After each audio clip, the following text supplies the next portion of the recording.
I'm here with Roan Price again. Yay, awesome. All right, here we go. So, Roan, so much to talk about today. So much. So much. And start with the Dante, as you love Dante so much. So, So, into Dante and what you've been doing with Dante and mhm. studying in school, and then some stuff you just showed me.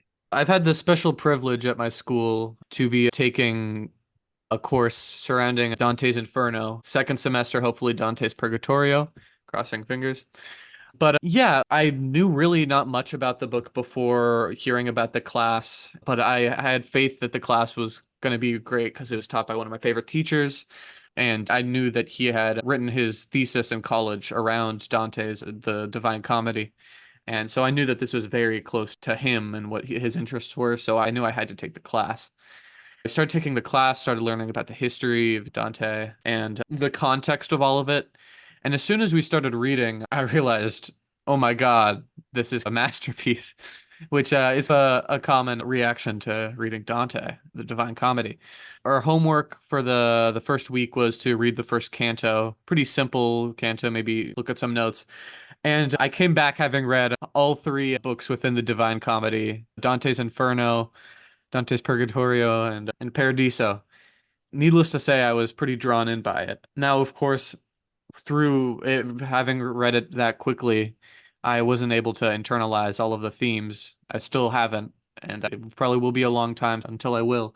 But this class has been one of my favorites, probably one of my favorite classes I've ever taken. I've been really enjoying looking in depth at the book. And yeah, I'd say it's going really well. We're wrapping up near the end of the semester, so wrapping up reading The Inferno, and we were assigned with a photography project. That the idea behind it is find three tercets, sets of three lines, because it's an epic poem, The Inferno, and all the other books that a set of three tercets that kind of tell a cohesive story thematically and take photographs that represent them in your mind. And it's a very creative project, which I was a fan of, given that in lots of other classes you just have to write an essay, which I don't mind writing an essay every now and then, but if you can think outside of the box a little bit, then more power to it.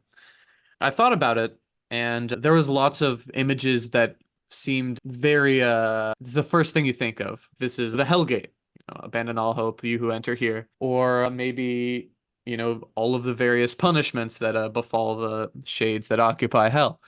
But I realized as I started thinking about this that there are three instances during the Inferno three photographs where the divine really presents itself.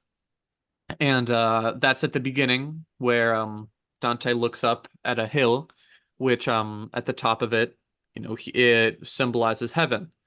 And he tries to climb up the hill, but there's three beasts in his way.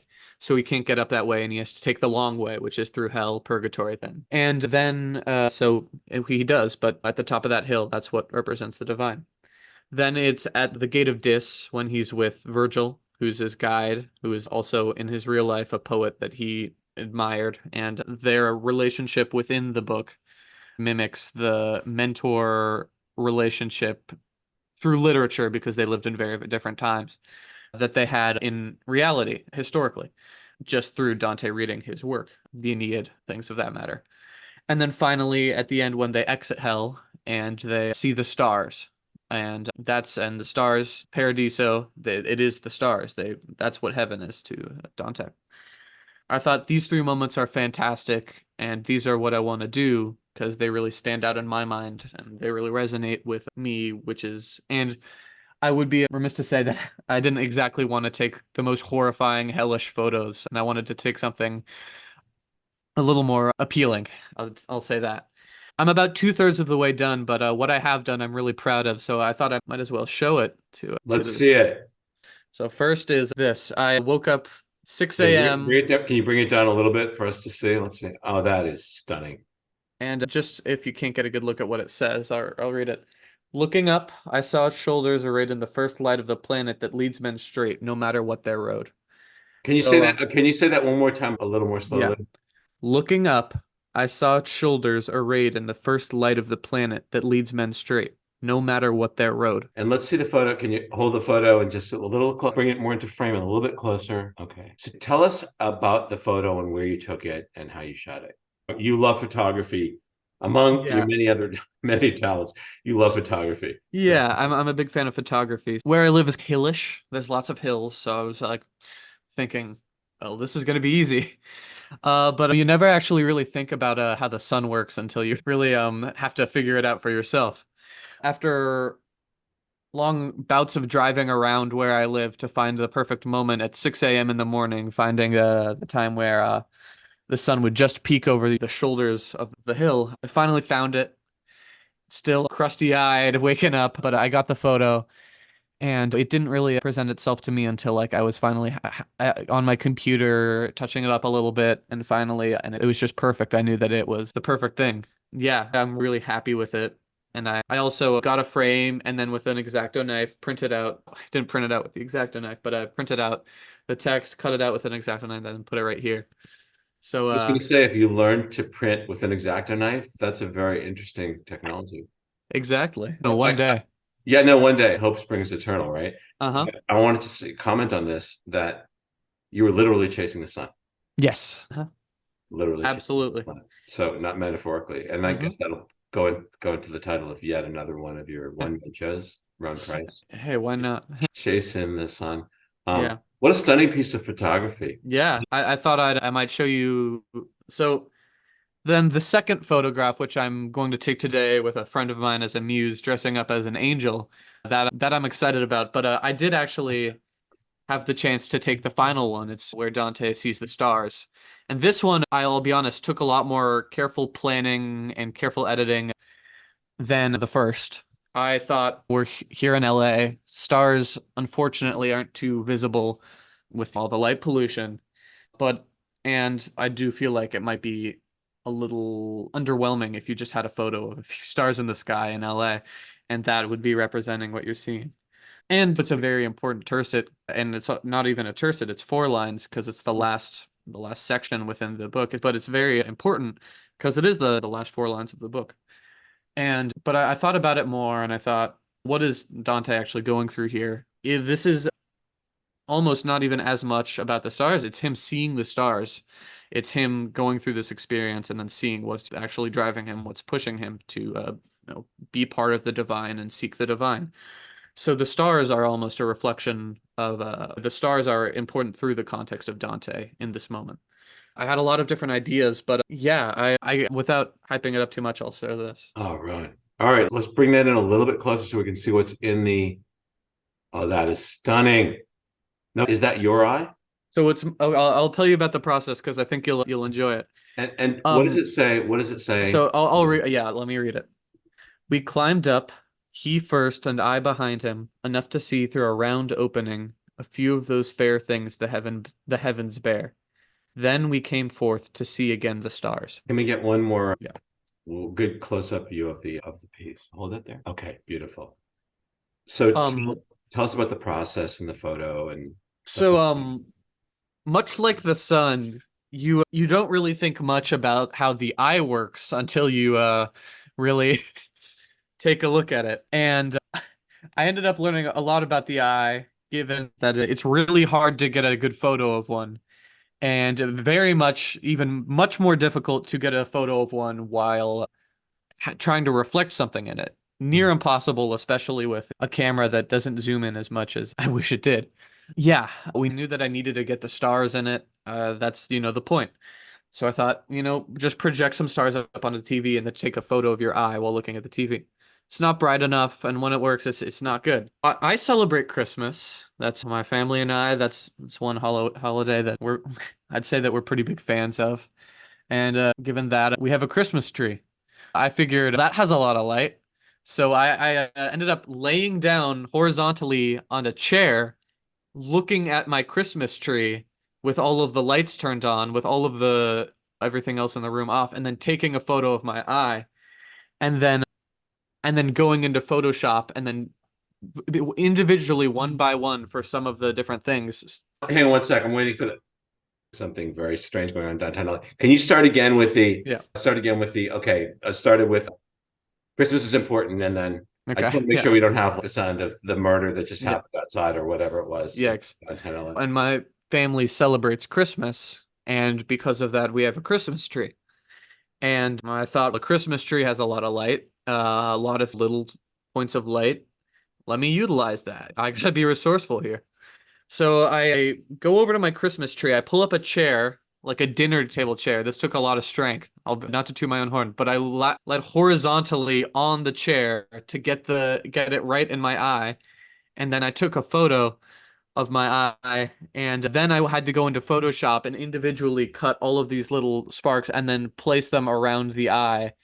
And yeah, and then I'm really happy with it how it came out. I think it. It's a stunning photo. And I've seen some of your photography before, but this is yet another. Yeah, I think these might be some of the most actual thought and editing and really just planning I've put into my photography as of yet. But yeah. But it also talk a little bit about marrying this relatively newfound love of Hmm. Dante. You love literature, but Hmm. Dante, like cross fertilizing Dante with photography. Let's start with that. What was it like to take those two things Well, together?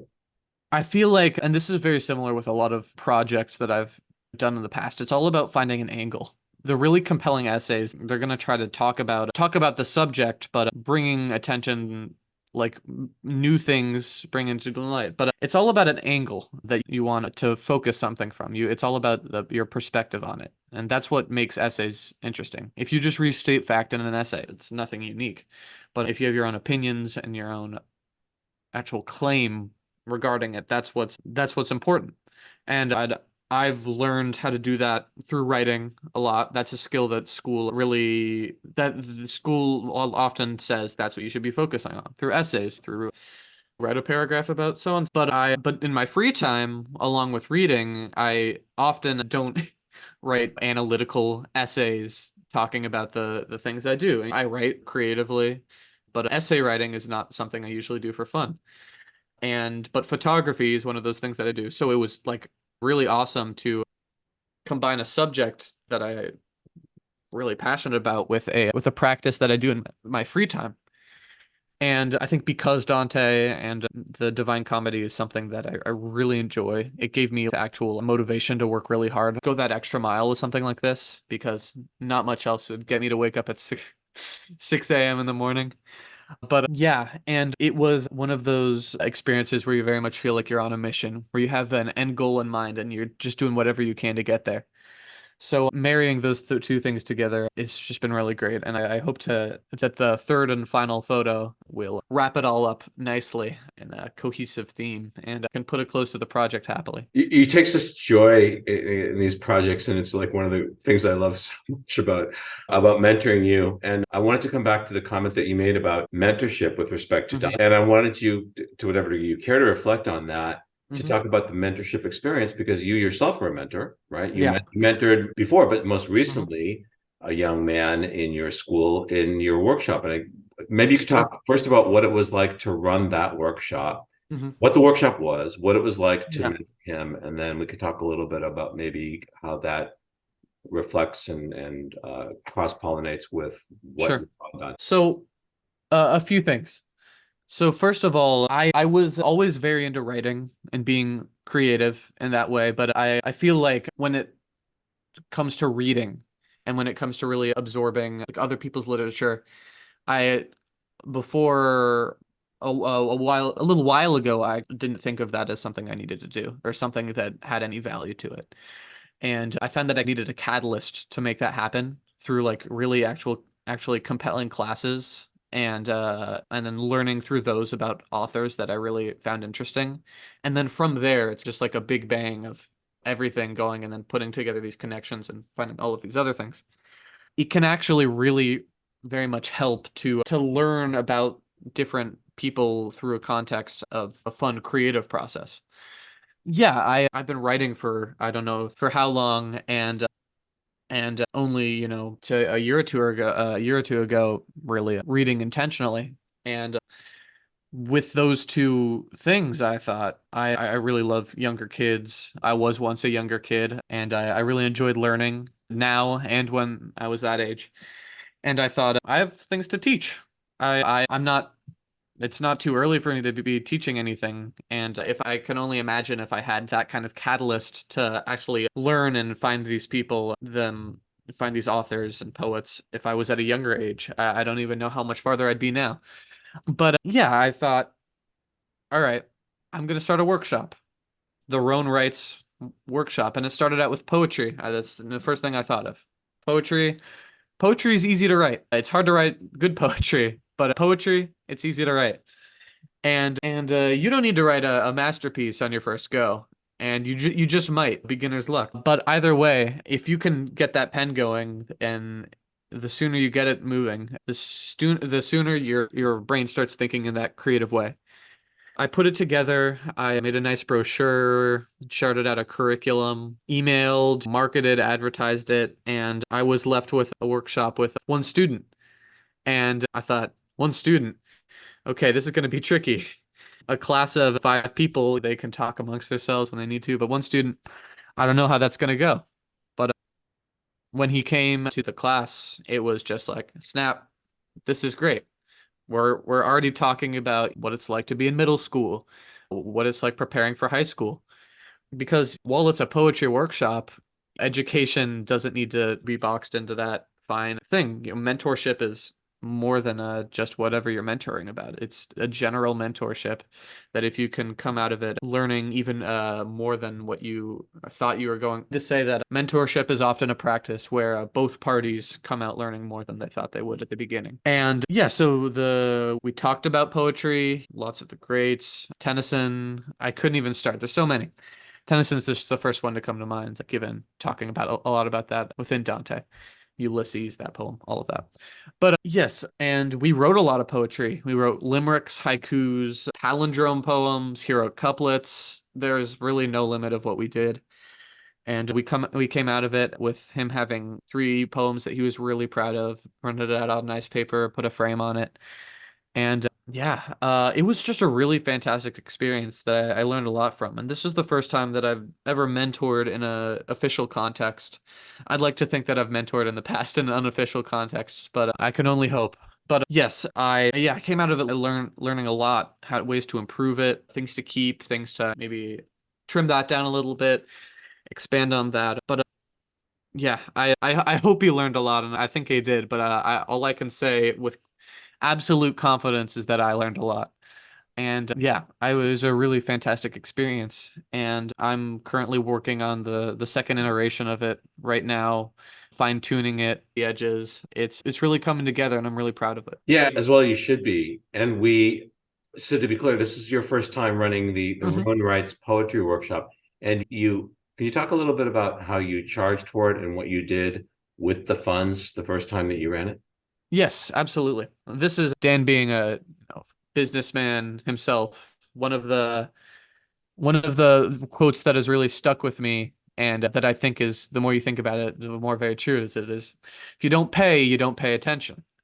And my first instinct for the workshop is just, oh, it's free, just with this education. But then I took 2 things. I took a look at how much work I was putting into it, and I was like, there is a business here. I'm spending a lot of my own time doing this, and I'd like to think that that has maybe a little bit of monetary. And yeah, so the more I thought of the process, the more if I actually want this to be something that expands, it also does need to maybe carry the context of a business, especially in the world that we live in. Exactly. Yeah, I found the price of $49. It's a nice, compelling number. And because I'm a proponent of theater in general, but specifically at my school, I thought just for the inaugural run, it might be a good idea to use some of this money to fund something that I'm passionate about, which is my school's theater program. The $49 that was profited from the workshop was donated directly to my school, so I was really happy about that. And yeah, I hope to for the profits of future workshops to fuel other passions of mine as well, because then it's all creativity fueling creativity. No, and I think you really nailed it with that. And it's the very often I think there's the urge on the part of teenagers, it's my first time doing it. Mhm. It should be for free.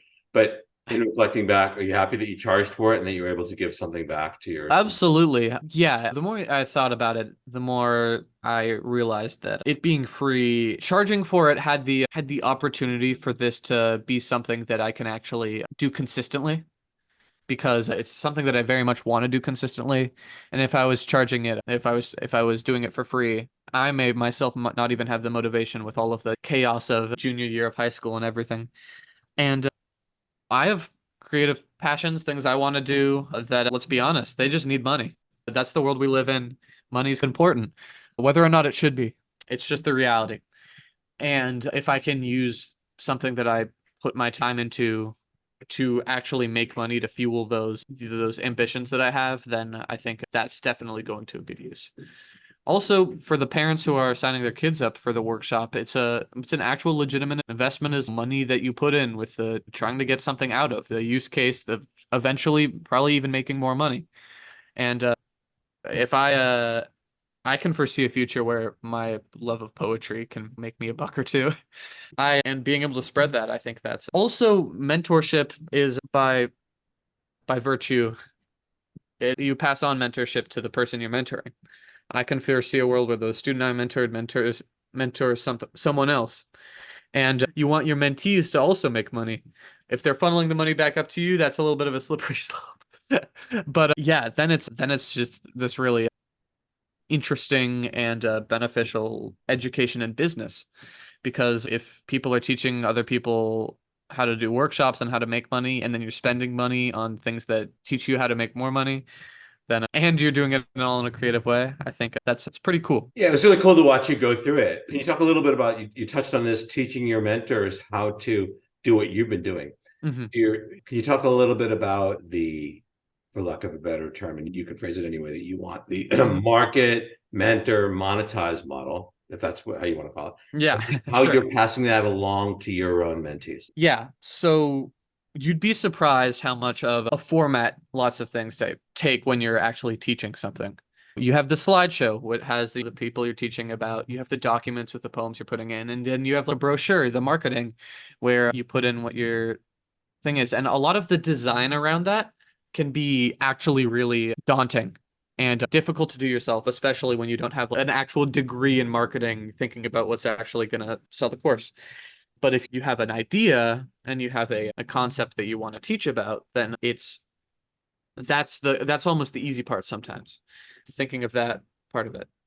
Let me just vacuuming Totally that up. keeping that part in. That's the Yeah. most important part. Yeah. But yeah, a lot of it is just if you have an outline, then it's a lot easier to actually get the ball rolling on the things that you want to do.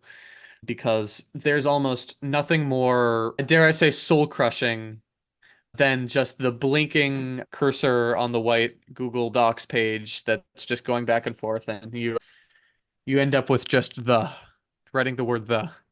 And that can be very tough. But if you have an actual framework of how to do it, then that's gonna be great, for lack of a better word. Just I got a lot of influence from you on how to market and how to advertise and the actual outline of the brochure, and then worked with you on the best ways to the best phrasing for things, the things that are actually going to make people pay attention, and giving the people that I mentor the tools to actually do something like that on their own, talking about the actual process of making the slides for the class, talking about the brochure, and giving them a link to copy and paste their own things into that. That's that's that's really getting the idea of this is something that you can do too, just going. And one of the things that I needed a little bit of help thinking of is that I'd always wanted to teach something like that. But just being a teenager, a lot of the times there you can be put into situations where you don't really feel that you have any power because in a lot of ways you don't. You think you don't have any authority. You're not an adult. And sometimes it just takes actually realizing that, oh, I can do that. Like I can do a workshop. Sometimes that's all it takes. Before I actually had the thought in my mind of I want to do this thing, like maybe when I'm older I could teach about this or whatever. But before you actually hear what's stopping you, that's a nice thing to hear. And if you can tell that to the people that you mentor, then it's just, I guess the end goal would be spreading all of this passion all around to everyone and just exponentially. It's a beautiful thing, yes. And you maybe you could talk a little bit about the format of it. Was it a one, Mhm. 2 day, 3 day thing? And then what happened at the end of day one when you called me and told me we got everything done and what you ended up doing after that? Because it was kind of Yeah. a beautiful problem to have. Exactly. Yeah. It was a 2-day workshop, 3 hours each, so 6 hours total. Pretty long workshop. And I prepared a pretty nicely sized slideshow talking about limericks, haikus, and hero couplets. And that was going to be the main focus of the workshop, hopefully looking to cover that across the 2 days. And when we got there, when it got to the day of, we got through all of it. It was all really interesting. There was lots of excitement around it, just writing, doing a lot of writing, and it being a lot of fun. And I finished the workshop, finally sit down, give a big old sigh, like, okay, first time I've ever done a workshop that day. And I look at my slideshow and I was like, oh, that was all of it, and he's coming back tomorrow. I was lucky enough to pick a subject though where there's no shortage of formats of poetry. So sky's the limit. I thought free verse. That's a type of poetry that's you could be considered to be everything. That's a really good palindrome poems. That's something kind of fun. It's not something that you think about. Word and then all reversed. Yeah, that's cool. Quatrains, maybe talking a little bit about meter, although sometimes I find I don't even understand meter myself. It's one of those kind of intuitive, feel it out type of things.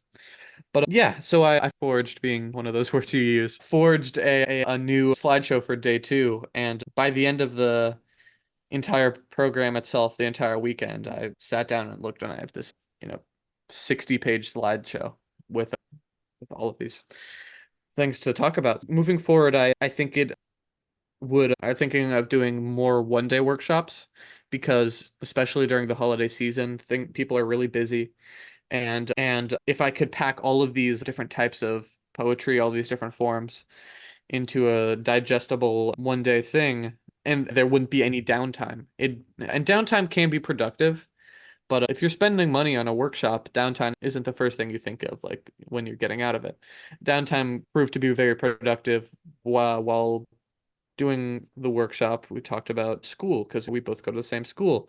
We talked about what school's like when I was his age, and talking about school it was like when he's his age now, what school's like for him. And it was really great, but I'm really excited to do more about it coming up soon. And maybe you can talk a little bit about the idea, and you're about to run the second workshop, Yeah. advertising for it right now through Yeah. email and your own and your mom's social media accounts.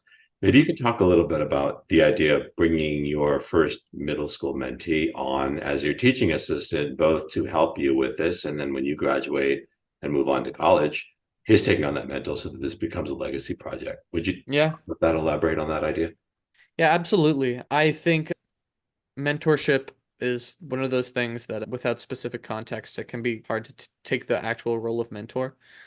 And since the kid that I taught has already done the program before, and I'm teaching another one, and I'm planning on covering new subjects, there's legitimately no reason I can think of why he shouldn't take on some of the task of teaching it as well. It's going to be one of those things that I think is really beneficial because you're in it. You're actually teaching now. There's no it was great learning experience to design the entire workshop, but it took a lot of work to actually get to the point where I was actually mentoring myself. And if I can get him to the place where he has an opportunity to do that with ease, with relative ease, then that might show him that mentorship is something that he enjoys. Yeah. Can you say what grade you're in and what grade he's in, just for the I'm a junior in high school, which is, I'm sure, an incredibly relevant time to be mentored through many different things, but most specifically the college admissions process. And the student at the time was a rising eighth grader, now an eighth grader. And yeah, there wasn't even too much of a difference in age, but the transition between middle school and high school can be very daunting. it can be. Yeah, it certainly can be. And let's not forget, not too much of a difference in age, though, at that Hmm. age. Yeah. So when you were in eighth grade, what did you think of 11th graders? How did they seem to you? One big, it's almost you don't get a good idea of when you're a very little kid, you see a playground and you're in it and it seems like your entire world. And then you go back to it when you're like even my age and you see it and you can't get on you can't get on the actual swing or anything because it's too small. It's tiny. And being in context where I've been surrounded by people who are older than me, but talking or participating in things that I was also doing theater and then a while ago martial arts. You see these people who are older than you and you can't help but really look up to them. They're the epitome of what you want to be. And while I feel like it'd be a little presumptuous of me to assume that I'm the epitome of what people want to be in any context, you have to take into account that, that there are going to be kids who are younger than you that you have to be a role model to, and that probably do look up to you, especially if you're working in that with them and things like theater. You have to take responsibility for what you're actually doing to show to them, because whether you like it or not, you may be responsible for how they act because you're what they want to be. It's legitimately just being a role model and using that perceived power or influence for the right cause and I think, and I'm happy to say that I think I've been doing a good job of that, but there's always more to do. But it's because there is that difference in age, it's important to treat that responsibly, but because there is a lot of influence there. But if you can do it for the right reasons, like educationally and potentially very creatively, then it's great. Yeah, Ron, you touched on something really important. I want to unpack this before we Uh-huh. move on to something else, which is jumping into doing this. Because Yeah. there was a little resistance. Fair to say there was a little not resistance, but there was a little Well, fear. sure. Yeah, I can definitely touch on this. It's always something that I'd like wanted to do. It's something cool, but sometimes even I'm a pretty theatrical person, and I'm not afraid to get into a big audience. But to put yourself on the line and advertise and advocate for yourself and advocate in your ability to teach something, it can be scary, and especially when you're dealing with younger kids and their parents. You really want to feel like it's intimidating to, yeah, put yourself on the line like that. So there is definitely a little bit of it was a little nerve-wracking doing that because it's not something that I'd really had to do before. That direct communication with other kids' parents through marketing. And yeah, there's a little bit of apprehension there, but I always knew, and this could very much be just me because I guess this is just the way I operate. I always knew that when I was actually in the workshop, when it was things were actually going, that it'd be really easy and fun and it would just fly by. Because when I'm actually in the moment, that's something I wouldn't have any nerves per se. And but it was always the buildup. It's almost waiting to get a shot is worse than getting the shot. It was like, am I gonna get anybody? Is it gonna crash up in flames? Yeah, but once I was actually in the moment, it was fantastic. And you touched on the self-advocating. How did this Hmm. help in terms of your talk about self-advocating and how this gave you more confidence or greater strength when it came to that? And I have one more question before we move on to something else. It's self-advocation is a virtue where a lot of people feel like if they do it at all, they're gonna fall on the side of like bragging and or being too confident or being maybe even narcissistic. And I feel like that's a lot of the fears for people, excuse me. And that's where a lot of people fear. But when in reality, people fall on the other side of the virtue where they're not asking for what they need and they're not actually trying, they're not painting themselves in the good light, in a good light where they're down talking their actual like talents. They're not self-advocating, not asking for what they need and not showing what they can do. It's self-advocation is really important because you cannot it'd be I feel like almost the definition for a miracle would be, or it wouldn't, no, it'd just be pointless to not ask for anything. Now, you can be polite in asking for something. There's definitely wrong ways to ask for something. You got to be mindful of the context, but if you don't ask for anything, you're not going to get it. Yeah, and sometimes it's not just asking, sometimes it's fighting for it. And that's oftentimes the case. But that self-advocation is the paramount of what needs to happen. And two more questions, quick Mhm. questions. One, do you think that do you think that what's your view on teaching as a way of learning? Do you think that you learn by that the best way that it's often said that the best way to learn something is to teach it? Let's Yeah. start. What's your view No, on that? Talk about that. the first thing that you sometimes may come to mind is best way to teach us to learn it is, I don't know, this sometimes before this experience came into my mind is like maybe a student just telling you a fun fact and they're like, "Oh, I learned something today." And nothing really more than that. But no, I learned a lot during the workshop. One, I had to create the curriculum. There was no way that I would be able to internalize, or I had internalized every single talking point of the entire program just in my mind like I had it already. I had to do research. I put together these biographies of these poets and compiled their work. So I got to read a lot of new poetry in preparation for the workshop, which I really enjoyed doing, finding the ones that I thought would really serve the purpose of the workshop as well as the ones that I liked, trying to find a balance in between those. And so through the context of actually learning about the subject, I definitely learned a lot, and especially about the actual process of writing. And sometimes you can be so caught up in your own way of doing something that you refuse to actually consider the ways that other people do it. And I can be honest and say that my process of writing poetry was very different from the one that one of my students, and I got to learn about that. And I think that was also an exercise of opening your mind to people's individual expression perspectives in the way of doing things. The second way I learned things is through very just generally doing a workshop because I had, as I've said, I've never done anything of this caliber before educationally, me being a mentor.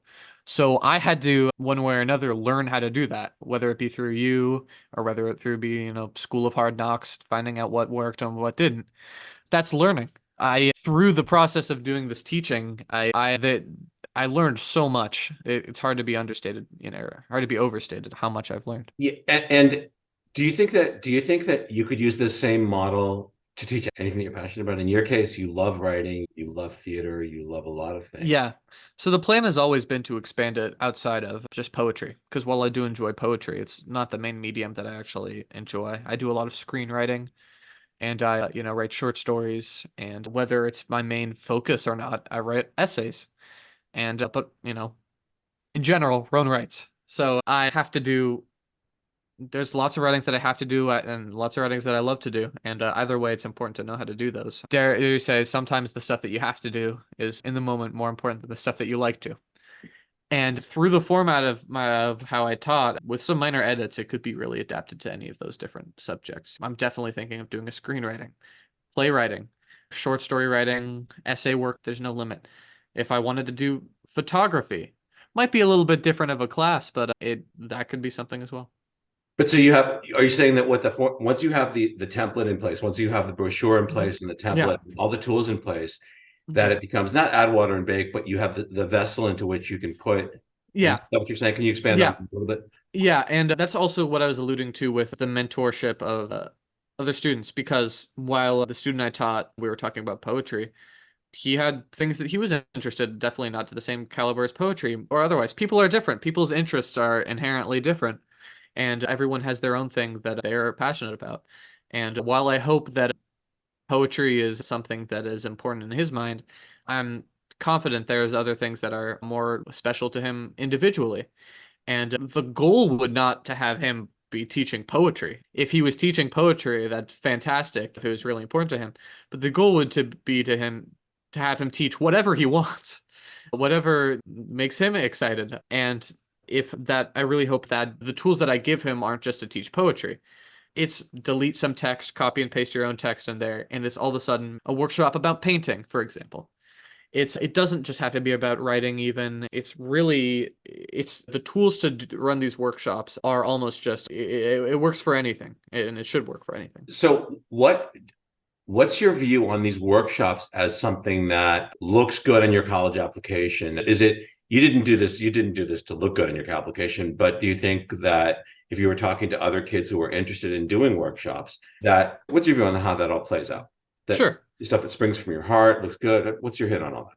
I think it'd be impossible to really claim that none of this was done with college in mind. I think even if that's just being, we don't live in a vacuum. I'm a junior in high school. College is one of the top things on my mind constantly. And I'd like to think that the me taking the initiative to do something like this and passing on my love of poetry and writing in general speaks to my character and to my interests in a way that I think college would want to see, especially if the focus is first the workshop and not how it looks to a college. Because if you're doing it for college, then just think about the student that you're teaching. They're gonna hate it. They don't care about your individual college experience. They might care about their own and how that can impact their own. But if I'm just doing this workshop because I can check it off on a box on my college, then it's almost meaningless. But if I actually impact people and if I actually run a workshop that I learn from and that others learn from and that I take away a lot from that, and that I learn from that, then that's what colleges want to see. And sometimes it's with joining a club or something, there's always the internal monologue is like, why am I doing this? Am I enjoying this, or am I doing this for college just so I can say, oh, this many hours? But you want to find a happy medium because you want to figure out the best ways that colleges can see who you are. And for me, and for I hope for many, because I feel like teaching it's not an individual thing. I feel like pretty much everyone, and maybe it shows itself differently, has some compulsion to teach. And I feel like this, at least in my case, and I hope it is for other people's cases, it was a method. Also, a byproduct is having colleges to see my character. But yeah, that's how it links to college. Fantastic. Last question on this thing before we move on. It's a good lead into the next thing. Mhm. You love writing. Yes. But for many, writing is terrifying, and you talked about it. Yeah. What's your view on the importance of writing when it comes to not just succeeding in high school, but Yeah. succeeding in college and in life? Is writing inherently very difficult? And what would be your advice for a lot of kids who find writing difficult or hard or just don't like it? And coming from somebody who is a teacher, a natural teacher, and Yeah. has experience in terms of cultivating writing skills, and then how does that lead, how does that also dovetail with the importance of reading? Do good readers make good writers? Mhm. So I have a few overarching like big picture tips and then a few smaller ones. But first of all, I do feel like writing is inherently difficult for many people, me included. I feel like it's almost a skill that you have to hone because it can show itself in different times. And I've had the actual benefit of putting myself in opportunities where I have the opportunity to practice, school being one of those, and really interesting creative writing classes, which is creative writing is my preferred type of writing. And I've had opportunities to really hone that skill. But for example, recently, about a year ago, so not too recently, I was tasked with writing a research paper. Now, it was very open-ended. It was anything about European history. European history. All right. This is going to be easy. 11 pages. Okay, that's the most I've written for an essay or something, but that's fine. And I decided to write mine on Bach, Johann Sebastian Bach, because believe it or not, that's a part of European history. And the his individual contributions to the Baroque period of classical music. And then transitioning into the classical. But so when I sat down to write that essay, I really to that point had only been writing essays through the context of an English class where the writer's voice can really be expressed. I feel like almost more or less speaking out loud or like thinking out loud onto a piece of paper has been a tool that's helped me with my own individual like essay writing skills. But research paper writing is very different from that. It's the most actual like direct addressing the reader paper that I've ever written. Not addressing the reader as an individual, but for example, in this paper, I am going to talk about that's not something that you usually say in an English paper or a creating writing paper. And that was something that's really hard for me. Thinking about just actually spelling it out that directly for the reader, it almost took the fun out of it for me. And the more I practiced and the more I wrote that 11-page essay, I found that this is a different type of writing. And I just gained an appreciation for it. But I also learned that writing, I feel like, is something that everyone should give an actual legitimate shot. Because whether it be creative or analytical, doing your own research around it, it's something that can almost be like really cathartic. And you end up learning a lot either way. But individual parts of writing, it can be it's not a bad idea to find what you're actually, as an individual, what parts of writing you're passionate about. I know people like my history teacher, for example, who says that he don't know if he doesn't know if he could actually write a legitimate creative writing paper with a actual short story of that in that way. But he wrote an entire thesis in a research paper, that type of thing.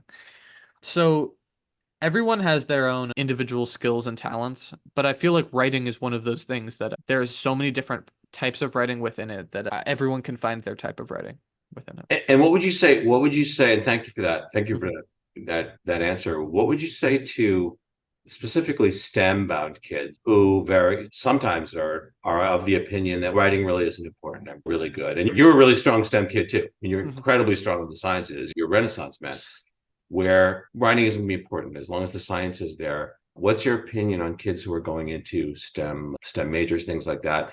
do you think the writing is important? The ability to communicate, but specifically writing. And you talked about writing is hard. Hmm. Are there also easier ways to get into writing? Not necessarily shortcuts, but for Hmm. example, writing the way that you speak, the kind of classic ways of getting past that fear. Yeah. And part two of the question is, do you Hmm. think that with all things being equal, somebody who's a great scientist or comp sci person or Yeah. bad, the ability to write makes them that much more marketable to a college or to a medical school, things like Yeah. that. What's your view on No, it?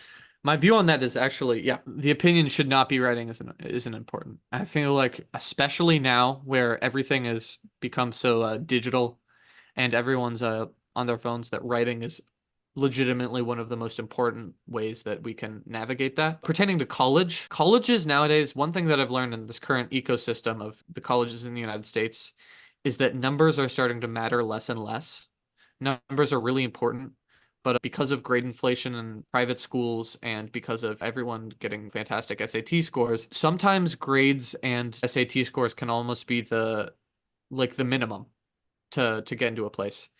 And stories, the actual individual story that one wants to tell is what the colleges want to know. Colleges want to know, is the student going to actually contribute in a meaningful way to our community? Is this the type of student that a professor would invite to dinner to have a conversation about, even if that is about math? And it's everyone does have a story to tell. Writing is the vessel that colleges see that through. It's your essay. Uh, every college, they all have essays. I'm pretty sure, right? They do. Yeah, it's true. And it's a really important skill to hone because just through the context of college, that's going to be your real ticket. If you make the minimum grades to get into a place, but you have a really compelling essay, that's important. Think about your teachers. They have to your think about your math teacher. They have to write a letter of recommendation for you to get in that college too. That's also writing. Now, outside of the bounds of college, also within college, you'll be writing essays, all sorts of that stuff. But outside of the bounds of college, think about email writing. Email writing is one thing that people, if you don't know like how to do that, and if you don't have experience how to do that, you might be dropped into a workplace where if you don't know how to write an email right, it's gonna be not great. It's gonna be bad. It's gonna be like you're not addressing the person that you're reading. There's like skills to be found there. Texting. Texting is really can sometimes be really difficult to do right. Texting, it's hard to convey actual emotions and how what you're saying through text. But if you're well spoken and well written, then you can do, if you're well written, you can do that through text. Writing helps with speech. Writing you don't want to sound like when you're talking to someone, you don't want to sound like you're talking to them, you're talking an essay to them, but it can really help. Sometimes you can think about when you're talking to someone as them being the reader. It's a speech giving, public speaking. That's right. You have to write a speech then. You could improv it. I dare I say that might even be harder than writing. Yeah. Great skill to have though. Writing, it's not going anywhere. While I am a big proponent of STEM and sciences and everything, computers are getting smarter, especially in stuff that's factual. Writing is not factual. Writing is creative. And writing is something that while computers will be able to try to imitate, they will never be able to think originally in that way, in my opinion. It'll always be just driven out of the machine learning, out of previously existing writing. Writing can only be a good skill to have. Beautiful. Beautiful. Let's transition to something that you talked about with your teachers and the letters of recommendation. And let's start by talking first about this incredible project that you have going on with your teachers. Hmm. First of all, what's it called?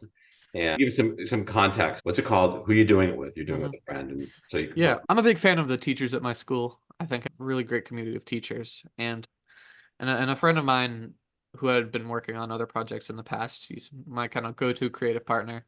We'd been writing food reviews, so many different creative things, but we need a creative outlet, and we're at our school, so we think that's the place to do it.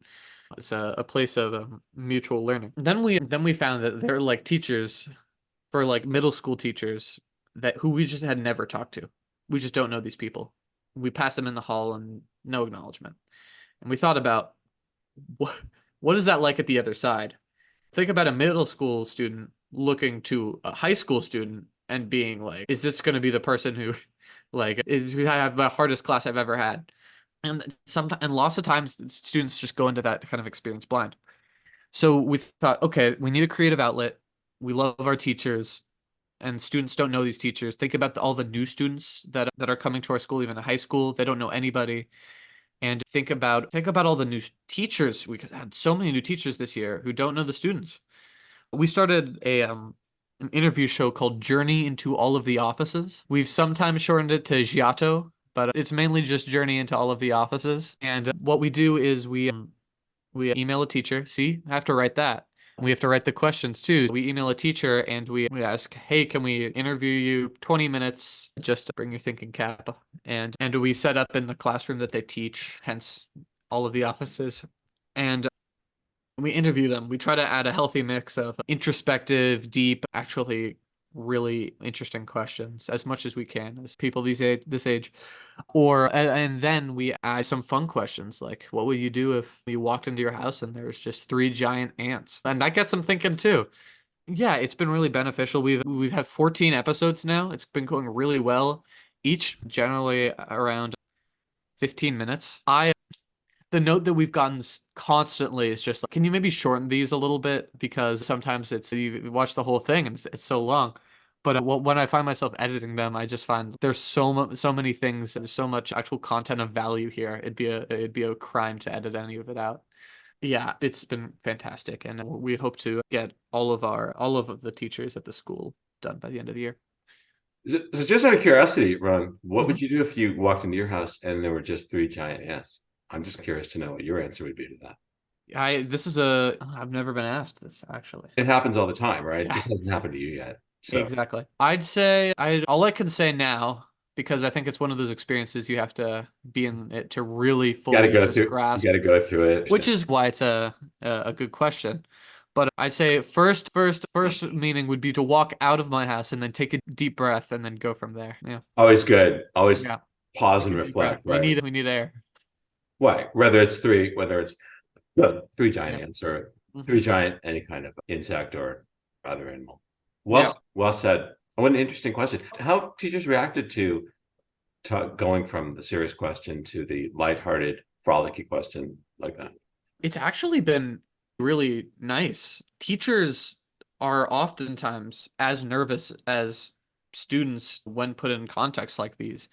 And when you have like fun, lighthearted questions, it takes them out of a place where they need to be really on edge or think really deeply about what's the most teacher-like answer I can give. We've done interviews on the show where we've kept it to exclusively serious questions, Mm. and we've gotten the feedback of being like, I wish there's some like more fun ones in there too. Like it's only helpful. It's really because no one wants to. While it can be really interesting, it's really helpful if there's those questions in there that actually get people thinking in different ways too. And there's we may have a clip on here or Mhm. not of some of the interviews. I'm thinking of a specific interview you did with the Reverend of your school. Maybe you can talk a little bit about that and the content and kind of this fascinating kind of intellectual and playful back and forth that you had. Yeah. Maybe you can talk about that. Yes, we interviewed my school's reverend, and we thought this would be a great opportunity to talk about everything spiritual, given the role of a reverend. And this was one of the earlier interviews, so we were still catching our stride. But we were thinking we gotta throw in some fun questions in there, some questions that you might not usually ask to a reverend. If you do ask reverends questions in general, which is, I don't know. But yeah, it was just one of those conversations that was really flowing and nice. We got into a really nice rhythm with all of it, talking about animism and the mindset that all inanimate things have a spirit, and talking about do aliens drive their cars on their planets? Which is a fun, silly question, but also gets you thinking. Or do they have chauffeurs? Yeah, except non-alien chauffeur. Or the alien chauffeur? Or and are the chauffeurs Yeah. from other planets, or are they ants? Or are they inanimate? Or are they inanimate? Yeah, exactly. Which leads me. Thank you for segueing into this. There was a very specific discussion about rocks, Yeah. spirit, and then rock and mineral connections with phones and the way that we communicate. Can you restate that and contextualize that? Because it was a fascinating slice of this conversation that you have with the Yeah, Reverend. absolutely. I remember it like it was yesterday. How about that? Yeah, the Reverend was talking about how in her class she was teaching about animism, which is the mindset that inanimate objects all have spirits. And we got to talking even rocks, and yeah, even rocks through the perspective of animism, that even rocks have spirit. And naturally, our conversation shifted a little bit to people's focus on using technology and how everyone's looking at their phones nowadays. And that more or less the things that we've done to the planet and the ways that we've mistreated the rocks and all the minerals of the earth, that's where our conversation shifted, and we eventually came through conversation to the conclusion that, or the theory that, what if the rocks, because phones are made of rocks, all those precious minerals, what if the seemingly inanimate rocks are coming together through things like phones as a way of payback, and maybe leading to our eventual demise? So I don't know. That was a very interesting conversation in my perspective, but Yeah, yeah. interesting is like the mildest way of putting it. It's absolutely fascinating. And there was a section Uh-huh. in there, and hopefully we'll have this clip in which you both turned to the camera and gave a specific gesture. What was that gesture? You and your friend, it was stood together. Uh-huh. It was boom. Yeah. It was it And was it and was talk about learning through in every conceivable way of the part of the interview process. I've learned so much about what questions are going to get people talking, what type of questions are the best, how to set up my camera in the right way where you get a good angle, how to plug in your mic the right way so you're not getting terrible audio. Literally learning about teachers, about their lives, and learning about their perspectives, asking them questions that we genuinely really want to hear the answers to. it's a beautiful thing. And boy, it's almost as though we practiced this, which we did not. Yeah. But you and I have been working together for such a long time. There's Yeah. this sort of almost mind reading thing going on where Mhm. you anticipated my next question, which was that, was this your first time doing running a series of interviews with other people? So first instinct to say is, yeah, I think there have been some of those little projects in the past, projects in middle school where you interview a parent or something and ask about, what was your reaction to this one thing? So I'd say officially this was really the first time I was able to do something of this caliber. And because now we have the whole, I wouldn't say professional setup, but we have a setup that works for us really well. And no one asked us to do this. No one asked us to do an interview show where we interview all of the teachers and then it goes into the newsletter of the school. But we were like, we want to learn about them and this can do a lot of good. So that's what we're going to do. And it's a self-advocation. I had to talk to the school about it, say that this is a way we can contribute to the school. And it's yeah, you learn from it and you do it, and it's all of that together. And a couple questions about the interview process now that you've done it. It seems like an obvious question, but I'll ask it anyway. Yeah. Are you having fun with the interviews? Yeah. It can be sometimes, and I'll be honest, because I feel like everyone on planet Earth has had this experience, who's gone to school. There are teachers who you just like sometimes find boring. And you got to separate, sometimes you just got to separate the class from the person. And you got to ask the questions that you find interesting. And I've had interviews where I've gone to and where I felt like, oh boy, this is gonna be something. This is gonna be an interesting interview, and then come out of it feeling, oh my goodness, this person's crazy. This person not crazy. This person's like amazing. Yeah, approaching things from an open mind, that's very important. Just I think you asked, yeah, about the just interview process. What have I learned? And really thinking about the individual, because sometimes you can ask questions that kind of bring more light upon you as the interviewer, and I feel like that should never really be the intention. But we are very much part of the interview. It's a kind of talk show style a little bit, where we're up there and they're up there as well. But it's about them. That's important. And if you get them talking about things that they're actually interested in, then that's the point. Yeah. Hang on. I'm just going to blow my nose. This will not end up in the interview. Excuse me. Yeah. And you want it to be about them, but a lot of it, wipe the snot off my nose. Well, Turn my hand was up. No, it's contextual, right? And there's this playful back and forth thing that you've got going on in this series that you have. At the same time, with the love of the journey to every office, was it Giorno? Journey into all of the Journey offices, to all the Giotto. offices. But this is lovely playfulness back and forth. Yeah. But I was going to ask you also, and I maybe you can elaborate a tiny bit on this too, is Mhm. teachers that you're going to love, that you get interactions with, and they're teachers who are more, maybe that you find their classes boring or you Yeah. didn't know them at all. Mhm. And when people are asked to talk about themselves, they just bloom and open up. Some interviews Yeah. aren't that way. Mhm. Talk Yeah. a little bit more about that, and then I want to ask another two specific questions about interviewing and what you've learned from it. Yeah. I also should say that I will have to go at 1. Okay, that's fine. We can Yeah, wrap yeah, up. for sure. Yeah, it's you will come across these type of people, but often cases it's hard to find somebody that doesn't enjoy talking about themselves. Me being one of them, I'm doing an interview right now and I'm having a pretty good time. But yeah, when if you're just asking like what is to a science teacher, then it's The question is, what is science? yeah. Yeah, no, it's if you ask that question, it'd be like Because I just want to make sure I didn't get lost in my laughter. So if you're asking, can you repeat that? What you said? if you just asked a, teacher what is science, then what's going to come of that?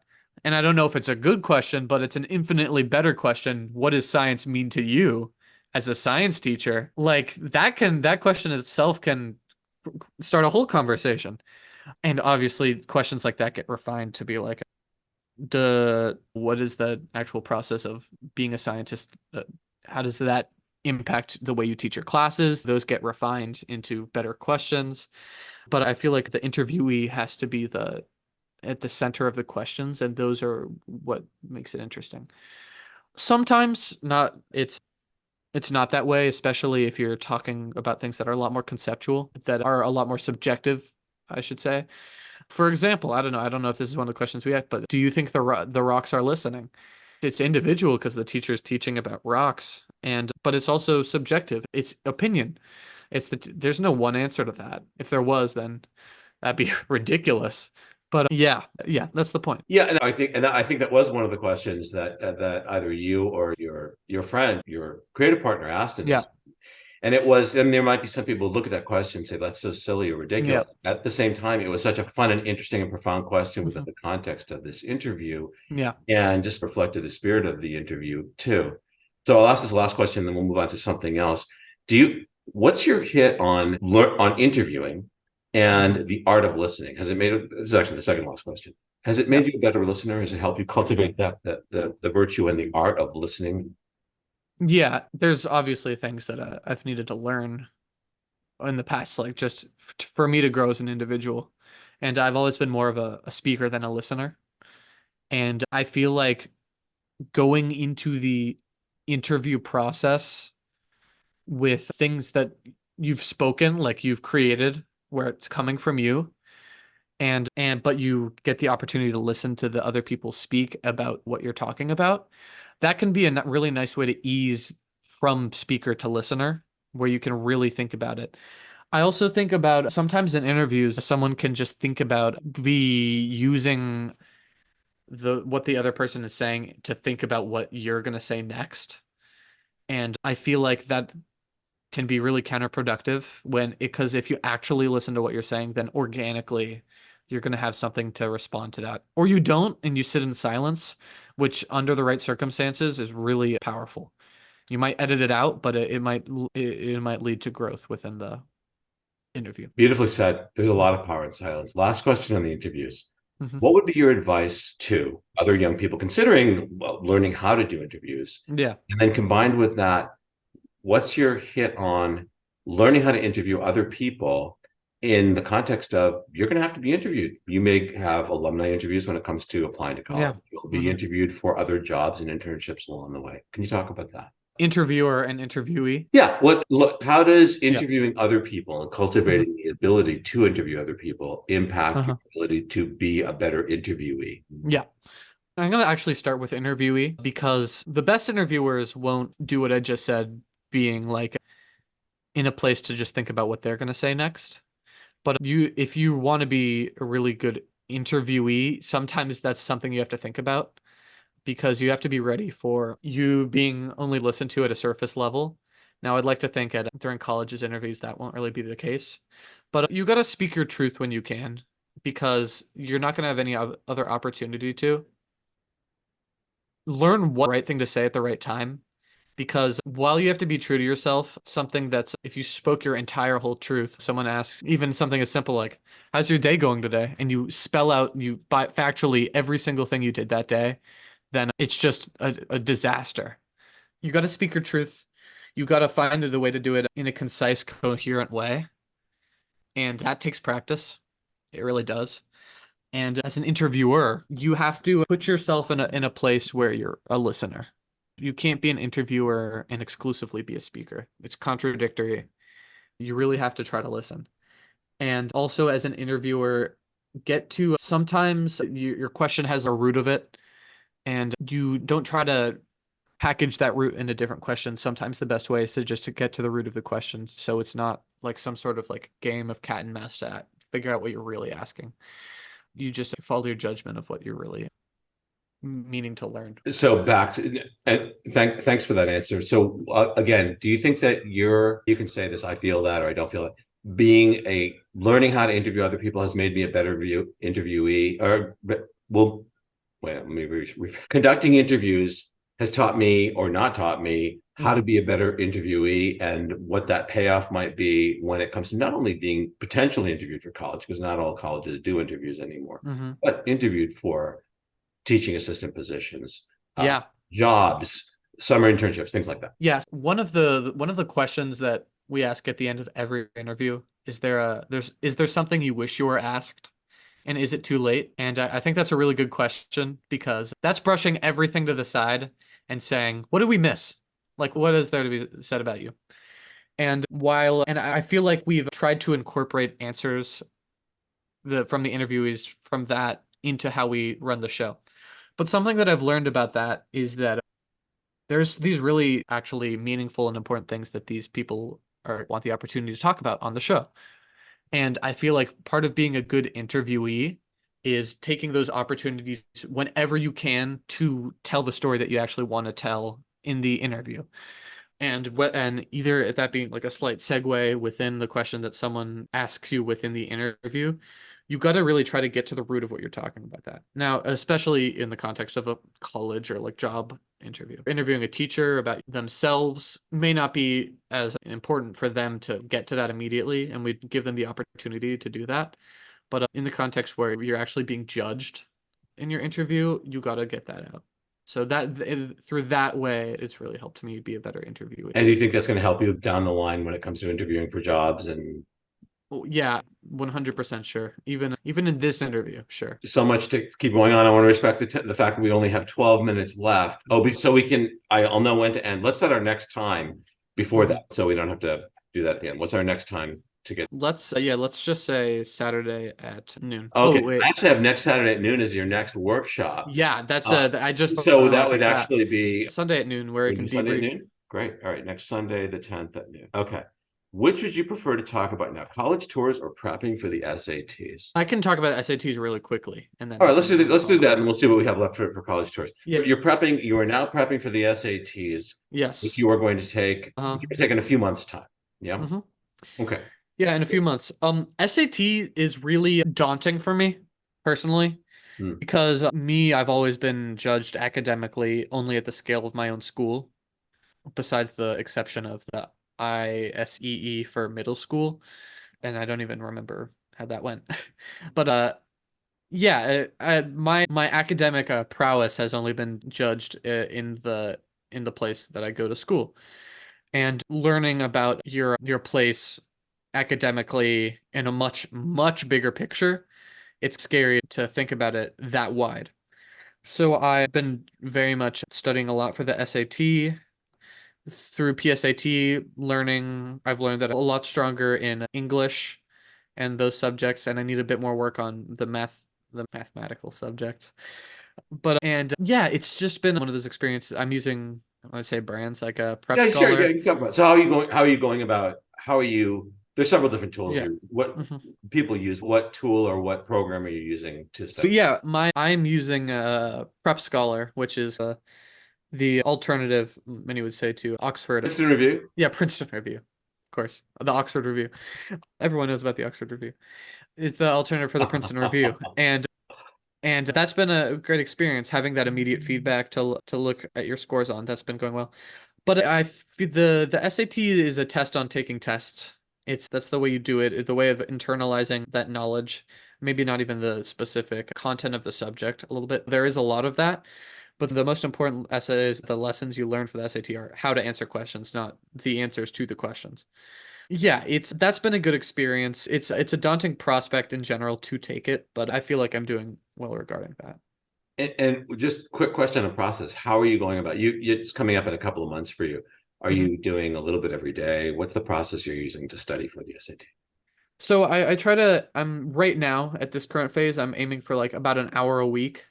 And I've had times where I've gone more than that, and then I've t had times where I've gone less than that.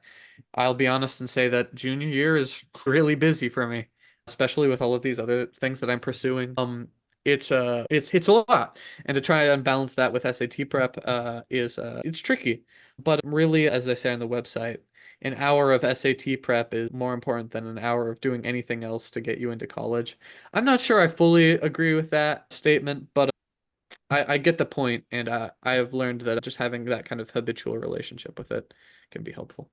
I think it's that you said it beautifully because it's a balancing act. You have to decide on your own. You have to manage your own time, which leads Yeah. beautifully into kind of the last couple of questions, which is that you and I have talked about, and this is the way that I work, and we Mhm. talked about this last year, getting a year ahead of the curve, right? So Yeah. more or less a year ahead of the curve. So rather than Mhm. waiting till the end of the summer before your senior year to start in on your essays, we're going to start the thinking about that, Yeah. planting the seed on what the prompts are going to be. You talk about a little bit about that process and how that might make the process of crafting your narrative and crafting the essays less daunting. What's your hit on that? Yeah. It's always been my fear that the college process would sneak up on me and that I wouldn't be ready. And I think one of the best ways to prevent that is just to get the ball rolling when you can, even if that's for just your own sanity. And I've been, SAT prep now. I'm a few like I have a little while before I take the SAT, but I'm studying for it now. I plan to have my essays more or less in a good place before I even start senior year, so that the pressure of that won't be bearing on me along with everything else. And yeah, just getting ahead of it is going to be really helpful. One of the ways it's presented itself is in touring colleges. I This junior year right now is one of the times where touring colleges is probably going to be the best time to do it. And I toured many colleges in my 10th grade year, particularly all the colleges that would be of interest to me in California. Now I definitely plan on applying outside of California 100%. But getting all of those out of the way so I don't have to take time out of my schedule in my junior year, it's a major benefit. Yeah. Getting ahead of it in that way and starting to think about the essay questions and actually talking about what these applications consist of, because that's sometimes that could just be like, okay, you're opening up the application for the first time and seeing all these things that you didn't know you had to do for the first time. And that can be daunting. So yeah, just getting ahead of it. That's really it. So we're now a year without time stamping where we are right now. We're Mhm. now approximately a year ahead of the time you're in your junior year. Yeah, of You'll be application. getting back your results for applying early decision or early action. Yeah. And I've seen your friends who are dealing with all of that right now. And they've said that they'd wish they'd started earlier with all of that. So does knowing that you have somebody with whom you're working Yeah. and is going to get you ahead of the curve, does that give you a greater sense of peace, hmm of comfort? Does it reduce the anxiety a little bit? hmm That unpack that a little. Yeah. No, for sure. Absolutely. I'll start with just have this say the best for last. My parents have helped me a lot with the application or just starting to think about the application process. They're the people who've been taking me to tour places. I have a really fantastic college counselor at my school who's helping me with my relationship to the school in context to the college process. And then I have you, Dan, who's teaching me about the actual some of these business practices and the way to actually present yourself and get ahead in these ways and make sure that you present yourself in the best way to these colleges and start thinking about it ahead. And with all of that combined, I feel like I have a team and the wind at my back. It's very kind of you. I appreciate the kind words. Yeah. Last question here. Mentorship. A lot of people think of mentorship as just being top down, right? Like Yeah. hmm I'm older than you. You're the young guy, and then you're mentoring other people. But you've also studied martial arts. Can Yeah. mentorship be side to side, like the dojo model? And what's your view on things that you've taught me? I learned from you, which helps me become a better hmm mentor. What's your view on it as my mentee? Yeah. People in general are just different. People have different interests. People have different experiences, live differently. So while I think in lots of contexts, it's important to have a subtle hierarchy, a direct hierarchy in terms of authority by age. A lot of the time, when it comes to legitimate mentorship, people are different. When I taught my workshop, I had different interests than the student I was teaching. And just because he was younger than me doesn't mean that all of that was just irrelevant to me. It is that side to side learning because it's the best type of mentorship, which I try to instill, and I try to, and I feel like I am receiving, is not when your mentor talks down to you or like really establishes themselves as better. It's teaching almost as a peer a lot of the time. I feel like that's when mentorship can at times be its best. I always use this. I've said this many a time to you Mm. and other mentors. And I also want to, before I forget saying this, your parents are so awesome. They are. I Agreed. fortunate enough to know you. I couldn't agree more. And Yeah. it is a team. This Hmm. is a team thing. Yes. Yeah. So I wanted to get that in there because I was fortunate enough to know your mom for many years before this came on. But it is a team thing. Yes. Yep. And so I wanted to bring that in. I'll finish with, and this is a great example of how I learn from my mentees. Yeah. And I've used this in the interview series that I've run before at the Magic Castle and certainly with you, but you phrased it so beautifully. Is there a question that you wish I'd asked? And is there anything that I've missed? Huh. Let me think about that. I'll end with a kind of sarcastic answer that surprisingly many teachers have said today, and that always makes me feel terrible as an interview for not have asking earlier. But how's your day going today? I'll answer that by saying it was great until I walked into the loft and there were three giant ants sitting here. Yeah, then there you I go. had to walk out. Yeah. And as always, Rowan, I so love this work that we do together, right? It's so Yep. interactive. I learn more Hmm. and we have a lot of fun, right? But we're Yeah. taking some tough stuff too. So onward and right on the stroke of 1 o'clock, we're finishing. Hmm. Is there anything I can help you with beyond what we've done today? Nope. All right. See you. Bye. Bye.